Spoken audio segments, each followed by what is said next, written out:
Assalamualaikum warahmatullahi wabarakatuh. Sahabat belajar Islam, mungkin kita pernah melihat gerakan-gerakan sholat yang aneh dan unik. Misalnya, adalah seorang ibu yang sholat sambil menggendong anaknya. Bahkan ada seorang bapak yang menjaga anaknya dengan mengikatkan seutas tali supaya anaknya tidak berjalan terlalu jauh, dan lain sebagainya.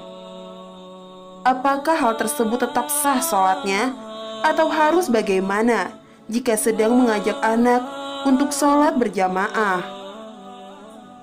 Yang perlu saudaraku ketahui terlebih dahulu dari gerakan sholat adalah ada gerakan yang diharuskan, ada gerakan yang dianjurkan atau ditoleransi, ada gerakan yang diperbolehkan, ada gerakan sholat yang sebaiknya dihindari atau makruh, dan ada gerakan sholat yang sangat dilarang. Saya akan menjelaskan satu persatu mengenai gerakan-gerakan tersebut, sehingga kita menjadi paham dan bisa menghindari jika memang perlu dihindari, dikerjakan jika memang harus dikerjakan. Yang pertama, gerakan yang diharuskan. Kalau untuk gerakan sholat yang diharuskan, mungkin saudara semuanya sudah paham, yakni gerakan yang harus memenuhi syarat dan rukun dalam sholat itu sendiri. Yang kedua, gerakan yang dianjurkan. Maksudnya adalah gerakan yang mendapat predikat sunnah, baik apabila gerakan tersebut dikerjakan. Di antaranya adalah meluruskan saf atau barisan dalam sholat, merapikan saf, dan mengisi kelonggaran dalam saf. Yang ketiga, gerakan sholat yang diperbolehkan atau toleransi. Gerakan sholat yang diperbolehkan maksudnya adalah gerakan tubuh kita saat sholat, karena ada keperluan. Dan salah satu contohnya yakni mengerjakan sholat sambil menggendong bayi. Kenapa hal tersebut masih diperbolehkan dan sholatnya juga masih tetap sah?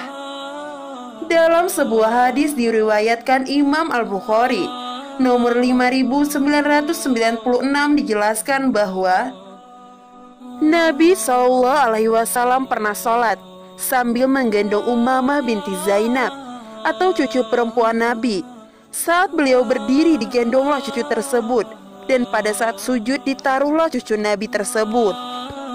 Jadi hal yang semacam ini masih diperbolehkan karena Nabi pernah mengerjakan saat sholat dan sholatnya insya Allah sah. Yang keempat, gerakan yang sebaiknya dihindari atau makruh jika dikerjakan. Maksudnya yaitu gerakan dalam sholat, meski sedikit tapi tidak ada keperluan. Di antaranya melihat jam tangan, mengorek-ngorek telinga, memasukkan jari ke dalam hidung, mengelus jenggot, melirik HP yang sedang ada di bawah. Dan gerakan-gerakan lain, meskipun ringan, namun jika dikerjakan secara berulang-ulang akan membuat pahala sholat kita menjadi berkurang. Dikarenakan tidak ada keperluan yang mengharuskan untuk melakukan gerakan tersebut selagi masih bisa ditunda. Yang kelima, gerakan yang dilarang. Maksudnya gerakan yang dilakukan secara terus-menerus tanpa ada keperluan. Mungkin gerakan ini sering kita lakukan, akan tetapi kita tidak sadar bahwa kita telah melakukan gerakan yang dilarang dalam sholat.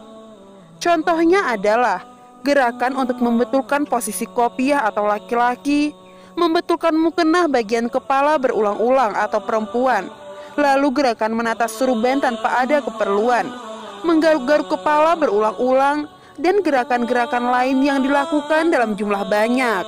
Kalangan mazhab Syafi'iyah mendefinisikan gerakan banyak yang berulang-ulang adalah gerakan yang dilakukan saat sholat lebih dari 3 kali gerakan besar. Saat kulit kita terasa gatal, lalu kita menggaruk bagian yang tersebut dengan 1 jari, meskipun berkali-kali, dan hal ini masih dianggap gerakan kecil. Akan tetapi, jika kita menggaruk dengan kelima jari, maka dianggap sudah mengerjakan gerakan besar, dan sholat kita menjadi tidak sah atau batal. Oleh karena itu, tumakninah dan ketenangan saat beribadah termasuk rukun dalam sholat. Jika ditinggalkan, maka sholat menjadi kurang sempurna, bahkan bisa membatalkan sholat. Khusyuklah dalam sholat, karena sholat merupakan jalan komunikasi kita kepada Sang Pencipta atau Allah Subhanahu wa Ta'ala. Semoga kesalahan yang mungkin pernah kita kerjakan dalam sholat bisa diampuni oleh Allah Subhanahu wa Ta'ala. Amin ya Rabbal 'Alamin.